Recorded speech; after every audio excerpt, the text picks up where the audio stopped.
Hai Sobat Kanta Kota Ambon, welcome to Katong Pod, Kanta Kota Ambon Podcast. Pagi ini kita akan membahas tema kita mengenai reformasi birokrasi yang melayani, profesional dan terpercaya. Narasumber kita pagi ini adalah Kekanwil BPN Provinsi Maluku, Bapak Toto Sutantono, Sarjana Hukum. Selamat pagi Pak, salam sehat. Selamat pagi, salam sehat dan sejahtera. Dan sejahtera, terima kasih Bapak. Iya, saat ini Pak, kita tidak hanya podcast saja, tetapi sekalian live Zoom Pak, via Zoom. Jadi bisa menyapa seluruh Sobat Kanta Kota Ambon, tetapi juga Sobat ATR BPN yang ada dan menyaksikan kegiatan kita di pagi ini. Oke Pak, baik. Kita akan membahas mengenai reformasi birokrasi. Bagian pertama yang mungkin mau kita sampaikan ke Sobat Kanta Kota Ambon, tetapi juga semua Sobat ATR BPN yang menyaksikan podcast ini berkenaan dengan apa itu birokrasi dan reformasi birokrasi. Kalau birokrasi sendiri Pak merupakan tatanan organisasi yang berbentuk hierarki atau pembagian kerja. Saat ini mungkin di Kanwil BPN Provinsi Maluku, Bapak menjabat sebagai pimpinan tertinggi dalam hierarki tersebut. Boleh saya tahu Pak, dan juga semua Sobat ATR BPN tahu, sudah berapa lama sih Pak Bapak berkecimpung dalam dunia birokrasi, terutama di Kementerian ATR BPN ini? Saya diangkat jadi pegawai negeri dulu Badan Pertanahan Nasional ya, itu tahun 1983. Mungkin belum lahir Anda. Iya, belum Pak. Sudah sekitar hampir 37 tahun ya Pak. Sudah lebih. Menjelang 38 tahun lebih tua dari usia saya memang. Iya Pak. Dalam pengalaman itu 38 tahun kurang lebih, pasti banyak ya Pak pengalaman yang Bapak alami di dunia birokrat ini. Kira-kira bisakah Bapak bagikan kepada Sobat Kanta Kota Ambon dan Sobat ATR BPN, bagaimana sih pengalaman Bapak yang Bapak alami dan Bapak rasakan? Ya, namanya pegawai negeri, kita sudah dikontrak oleh negara ya, bahwa kita sebagai abdi negara dan abdi masyarakat. Abdi masyarakat, benar Pak. Tapi kalau dalam perjalanannya, mungkin sekarang kita rasakan ada perbedaan. Ada perbedaan ya Pak. Karena kalau dulu pegawai negeri itu mentereng Pak. Iya, terpandang ya. Sehingga semua orang berlomba-lomba menjadi pegawai negeri. Ya. Karena tiap hari itu pakaiannya kan dinas ya. Seragamnya yang ngeri. Ya, berbicara soal itu Pak, pengalamannya pasti lebih banyak sukakah atau ada duka juga yang dirasakan sih Pak di 38 tahun perjalanan Bapak itu? Ya, suka dan duka itu selalu berdampingan. Bergantian, pasti berganti. Karena dan itu juga tergantung perasaan kita. Benar. Jadi apalagi saya memulai jadi pegawai negeri itu di wilayah Papua. Di wilayah Papua yang 38 tahun yang lalu. Kondisinya dengan saat ini jauh berbeda. Pastinya sudah jauh berbeda. Pasti sudah lebih baik ya Pak. Iya, insya Allah gitu. Ya, amin. 38 tahun berarti sudah bisa disebutkan jadi orang Papua juga sih Pak ya? Ya, alhamdulillah kebetulan nama saya itu ada kesamaan dengan nama marga orang Papua. Wah, hebat juga nih Pak. Jadi bedanya saya Toto itu di depan, kalau marga Papua kan dipakai di belakang nama. Ya, itu bedanya situ. Jadi bisa dibilang Pak Toto ini juga adalah bagian dari orang Papua sendiri. Oke. Lanjut lagi Pak, soal fungsi birokrasi. Kalau kita tahu bahwa fungsi birokrasi itu sebenarnya tujuan utamanya melayani publik, pelayanan terhadap masyarakat. Sesuai juga dengan nilai-nilai kementerian kita ya Pak, Kementerian ATR BPN yang mengedepankan 3 nilai: melayani, profesional, dan terpercaya. Bolehkah Bapak jabarkan masing-masing nilai itu yang Bapak ketahui, Bapak pahami, sudah juga mungkin Bapak laksanakan? Silakan Pak. Ya. Jadi 3 fungsi itu sebenarnya bukan 3 fungsi ya. Itu nilai-nilai kita sebagai aparatur negara. Ketika punya 3 nilai itu ya, pertama melayani. Memang status kita sebagai pelayan masyarakat. Benar, Pak. Kalau dulu dibilang abdi negara, abdi masyarakat, lebih sekarang pelayan masyarakat. Sehingga kita harus merubah mental kita, merubah mindset juga ya Pak. Yang dulu minta dilayani, sekarang kita harus terjun melayani. Termasuk lembaga kita BPN ini sekarang bukan minta dilayani, melayani masyarakat. Jadi yang tujuan utamanya melalui program-program kita sekarang terjun ke masyarakat. Benar. Dari penjabaran tadi Pak, mungkin melayani, profesional, terpercaya. Iya. Jadi kalau dari melayani dulu bisa terukur ya Pak, profesionalitas kita, kemudian juga bisa menimbulkan kepercayaan terhadap masyarakat. Mungkin itu tujuan dari nilai-nilai kementerian. Bagaimana sih pandangan Bapak terhadap birokrasi yang dulu, mungkin tadi juga sempat Bapak jelaskan, dari yang birokrasi dulu dan kini, perbedaan yang paling mendasar atau paling mencolok itu apa sih Pak? Kalau dulu kita bekerja itu ada, katakanlah gini ya, kita bekerja kadang-kadang kita udah kerja semangat tinggi, kita menghasilkan yang terbaik, tetapi dalam hal menentukan suatu tanggung jawab kadang-kadang mendapat perhatian yang kurang. Tapi kalau sekarang ini sudah bisa diukur bahwa orang yang punya potensi, orang yang punya kemampuan, punya kreativitas itu akan lebih diperhatikan. Benar. Nah, kemudian juga kalau dulu itu jabatan itu dilihat dari senioritas semata, mulai dari berapa lama masuk kerja, termasuk umur pun mempengaruhi. Iya. Tapi kalau sekarang itu pengaruhnya sangat kecil. Jadi sekarang profesionalitas memang yang diutamakan, dikedepankan. Iya, ya Pak. Makanya setiap menduduki suatu jenjang jabatan harus melalui uji kompetensi. Ya, benar.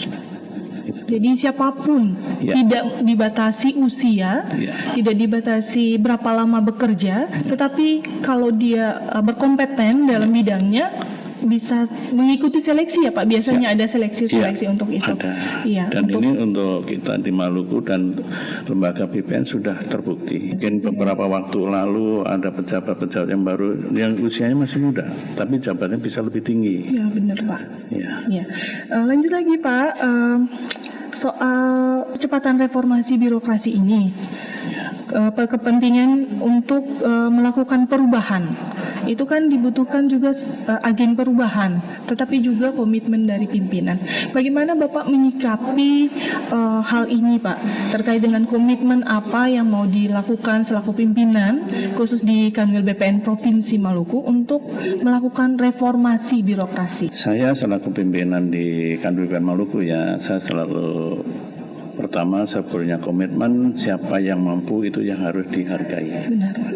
Kemudian siapa yang integritasnya bagus juga harus dihargai.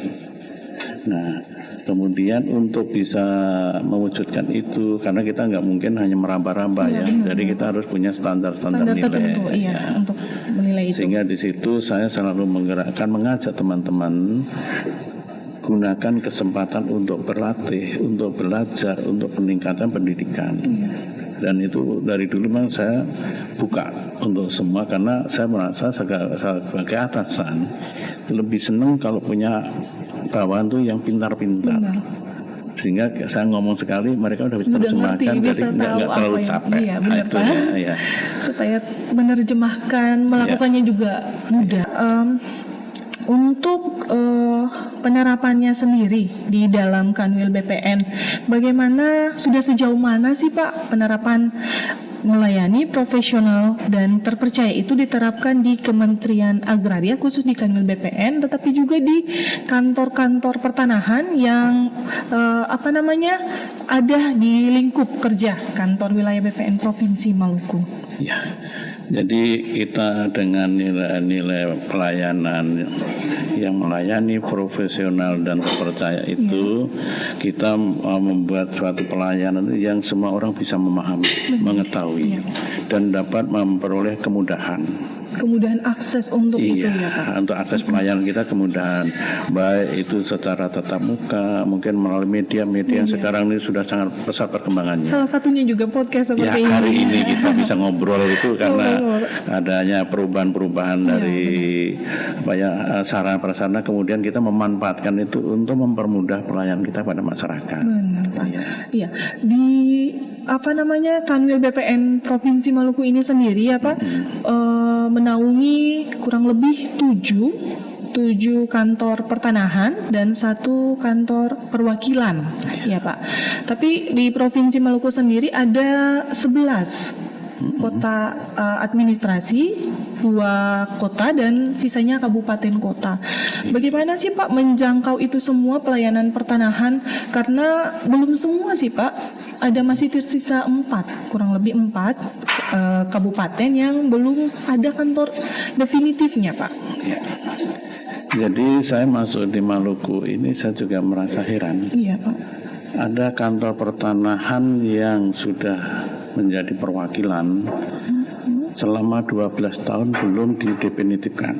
Wah, lama juga ya Pak. Ya. Namun saya bersyukur ada 1 kantor yang sudah perwakilan kemudian definitifkan, tetapi baru berapa bulan lalu diisi pejabat definitifnya. Itu karena saya mendesak Anda terus ke pimpinan di pusat supaya segera diisi didefinitifkan. Kemudian saya juga berusaha 1 perwakilan yang sudah 12 tahun ini sudah menjelang 13 tahun. Seram bagian barat. Seram bagian barat itu ya kemarin saya terakhir ketemu Pak Sekjen diupayakan, memang ada kendala. Ada kendala ya. Karena kendalanya memang belum punya lahan sebagai lokasi kantor.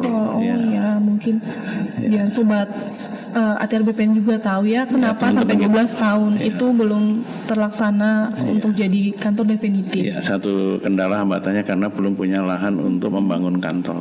Iya. Tapi ada upaya-upaya ya Pak untuk segera mendefinisikan. Saya sudah 3 kali ketemu Pak Bupati sebagai ini, saya minta bantuan supaya pelayanan kita bisa dirasakan di masyarakat. Pemda saya minta bantuan untuk menyediakan lahan. Iya. Karena kita tahu kalau memang proses pengadaan tanah untuk BPN ini kelihatannya nggak ada anggarannya, nggak pernah dianggarkan kan gitu. Kesulitannya di situ ya Pak. Iya. Kemudian saya juga ini saya bersyukur teman-teman sebelum saya sudah merintis untuk membentuk kantor baru, yaitu 2 kantor perwakilan. 2 kantor perwakilan. Alhamdulillah bulan lalu saya sudah pegang SK-nya. 2 kantor perwakilan yaitu di Kabupaten Buru Selatan dan Kabupaten Maluku Baradaya. Iya Pak.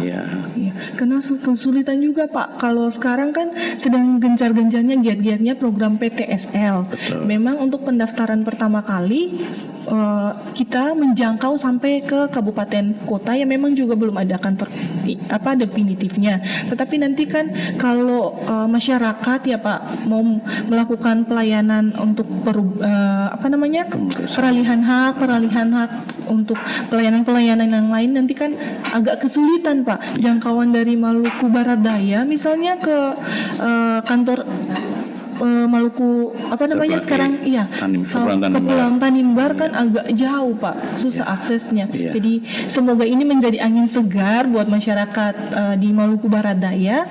Sebentar lagi ada kantor pertanahan perwakilan kantor pertanahan di Kabupaten Maluku Barat Daya. Iya Pak, supaya aksesnya juga bisa lebih baik. Terus kemudian ada ini juga Pak terkait dengan pelayanan pertanahan yang sudah sempat saya singgung tadi, peralihan hak dan kegiatan lain. Masih belum banyak juga Pak PPAT atau mitra kerja BPN khususnya di Provinsi Maluku ini ada, menurut data yang saya ketahui ada 45, kurang lebih 45 PPAT di Provinsi Maluku, tapi rata-rata semuanya numpuk Pak di Kota Ambon. Iya. Sebenarnya kaitannya itu kalau mau menyebar sudah mencukupi. Iya, katakanlah kabupaten-kabupaten yang 7 tadi itu yang mungkin yang masih transaksinya sedikit mungkin ada 1 atau 2. Iya. Cuman ini kita nggak bisa nentukan, karena itu pilihan dari PPAT. Iya benar juga sih Pak. Ya, sehingga mereka milihnya kalau di Ambon transaksinya banyak, makanya semua maunya di Ambon. Berbondong-bondong lebih banyak ke kota Tapi Ambon. syukur alhamdulillah kemarin sudah ada permohonan untuk mutasi dari Maluku Tengah ke Seram bagian timur. Nah, begitu surat itu masuk, segera tindaklanjuti supaya segera pelayanan itu bisa sampai ke sana. Iya, karena kalau tidak salah hanya satu Pak PPAT di Seram bagian timur itu. Ya, ini pun masih proses. Mudah-mudahan sih makin tertarik yang PPAT untuk ada di sana, dan jangkauan untuk daerah-daerah atau kabupaten yang belum ada kantor pertanahannya juga bisa ada PPAT sementara begitu Pak. Iya. Supaya sebenarnya gini juga ya, masalah PPAT sementara itu dimungkinkan. Dimungkinkan hanya kadang-kadang camat itu nggak bersedia untuk jadi PPAT. Takut kali Pak. Sebenarnya nggak perlu ditakutin karena PPAT sebenarnya mudah asal mau belajar. Ya. Dan BPN itu sekarang udah responsif. Kalau mau jadi PPAT sebelum dia praktek kita bimbing. Caranya pengisian.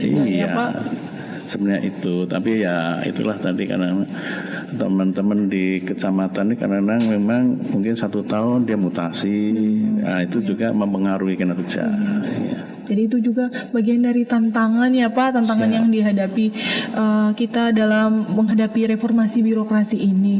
Keinginannya besar, tapi memang tidak bisa dipungkiri bahwa ada banyak tantangan yang kita hadapi. Iya Pak. Mungkin terakhir Pak, terobosan yang ingin saya dengar dari Bapak, terobosan apa yang ingin juga digalakan, dibuat di Kanwil BPN Provinsi Maluku dan semua kantor pertanahan, ajakan untuk kantor pertanahan di seluruh kabupaten dan kota, supaya 3 nilai tadi, kembali lagi 3 nilai tadi Pak, melayani, profesional, dan terpercaya. Karena masyarakat sering berpikir Pak, kalau ke pelayanan kantor pertanahan kota, pertanahan untuk melayani masyarakat itu agak lambat, biayanya besar, kemudian banyak lagi permasalahan lain. Gimana Pak untuk itu? Saya harapkan masyarakat udah nggak perlu khawatir. Ya, karena kita udah berubah. Ya benar Pak. Jadi dengan nilai melayani, profesional dan terpercaya itu, kita udah merubah.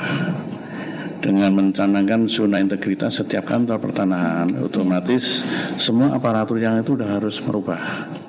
Nah, dan ini juga kita sudah bisa buktikan bahwa pelayanan-pelayanan kita di samping secara manual orang harus datang ke kantor, sudah ada pelayanan-pelayanan yang sudah sifatnya online. Berbasis digital ya sekarang Pak. Berbasis digital ya.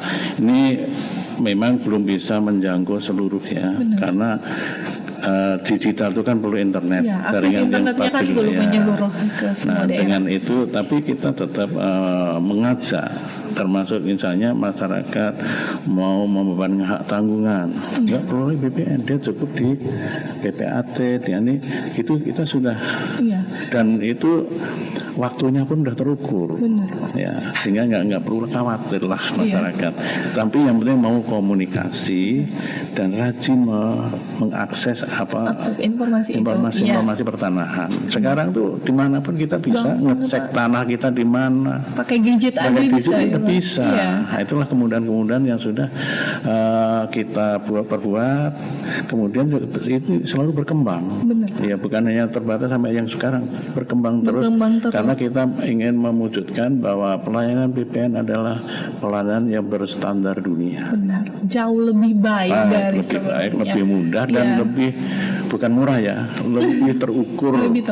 Dan jangan khawatir, sekarang nggak ada transaksi uang di kantor pertanahan, semua melalui bank. Iya. Ada layanan-layanan yang bisa dipakai, kantor pos juga, ya perbankan bisa juga. Perbankan bukan hanya bank pemerintah, bank swasta termasuk BPR BPR perkreditan pun bisa dilakukan. Iya. Sekalian informasi juga buat sobat Kanta Kota Ambon dan sobat ATR BPN bahwa layanan-layanan kita berbasis digital sudah ada 4 ya Pak, kurang lebih 4, yaitu hak tanggungan elektronik, pengecekan mendapatkan sertifikat berbasis elektronik, Roya Elektronik dan Zona Nilai Tanah. Iya, itu yang sedang gencar-gencarnya digalakan oleh Kementerian ATR BPN. Baik Pak, terima kasih banyak Pak sudah meluangkan waktu untuk ada di podcast Kanta Kota Ambon. Sama-sama, terima kasih. Salam sehat dan jangan lupa sejahtera. Sejahtera. Makasih Pak. Sobat ATR BPN, ya terima kasih sudah menyaksikan podcast Kanta Kota Ambon kali ini bersama Pak Kakanwil kita, Pak Toto Sutantono. Dan satu hal yang perlu diingat bahwa pelayanan reformasi birokrasi yang dilakukan ATR BPN sudah jauh lebih baik. Jangan segan-segan untuk mendaftarkan tanah, sobat-sobat semua. Jangan menggunakan mafia tanah atau calo tanah. Tidak usah ragu ke kantor pertanahan dimanapun sobat ATR BPN berada. Kemudian jangan lupa jaga kesehatan, selalu patuhi protokol kesehatan, gunakan masker, jangan lupa cuci tangan, dan salam sehat untuk kita semua. Sampai jumpa.